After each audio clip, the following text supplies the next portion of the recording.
দেয়া রয়েছে। তো আপনাকে এখন এই ডান দিক থেকে নেক্সট অপশনের উপরে একটা টাচ করতে হবে। এরপর আপনার সামনে এরকম একটা ইন্টারফেস শো করবে। এখানে প্রথমেই দেখতে পাচ্ছেন ডিসক্রাইব ইওর রিল। তো এখানে আপনি যেই সম্পর্কে ভিডিওটা আপলোড করেছেন সেই ভিডিও সম্পর্কে একটা টাইটেল দিতে হবে। এখানে আমি একটা টাইটেল দিয়ে দিচ্ছি। তো আপনারা অবশ্যই আপনার ভিডিও সম্পর্কে টাইটেল দেবেন। এরপরে এখানে কিছু হ্যাশট্যাগ ব্যবহার করতে হবে। হ্যাশট্যাগ ব্যবহার করার জন্য আপনার কিবোর্ড থেকে হ্যাশ প্রেস করবেন। এরপরে এখানে প্রথমেই দেবেন রিলস এপি। তো এটা দেখতে পাচ্ছেন 307 মিলিয়ন পোস্ট রয়েছে। তো আপনারা এখান থেকে ভাইরাল হ্যাশট্যাগুলো ব্যবহার করবেন। এখানে দেখবেন যে এই সকল হ্যাশট্যাগের মধ্যে বেশি বেশি পোস্ট করা রয়েছে সেই সকল ভাইরাল হ্যাশট্যাগুলো আপনারা এখান থেকে বেছে বেছে সিলেক্ট করে দেবেন। এরপরে এখানে আপনি চাইলে মেনশন করতে পারেন।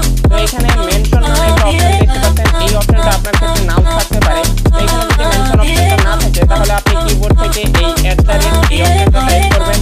এরপরে প্রথমে আপনি হাইলাইট এই হাইলাইট অপশনটা সিলেক্ট করে দেবেন। মানে নিচে টাচ করলে এটা সিলেক্ট হয়ে যাবে। এরপরে আবারও আপনি এই মেনশন অপশনে টাচ করে এখান থেকে ফলোয়ার এটাকে হাইলাইট করবেন। এরপরে এখান থেকে আপনার ফ্রেন্ড লিস্টে থাকা যাদের অ্যাকাউন্টের মধ্যে বেশি পরিমাণে ফলোয়ার রয়েছে তাদেরকে আপনি এখান থেকে 2-4জনকে মেনশন করে দিতে পারেন। তো আমি 2জনকে মেনশন করে দেখিয়ে দিচ্ছি আপনাদেরকে। এখানে মেনশন করার পরে একটু নিচের দিকে চলে আসবেন।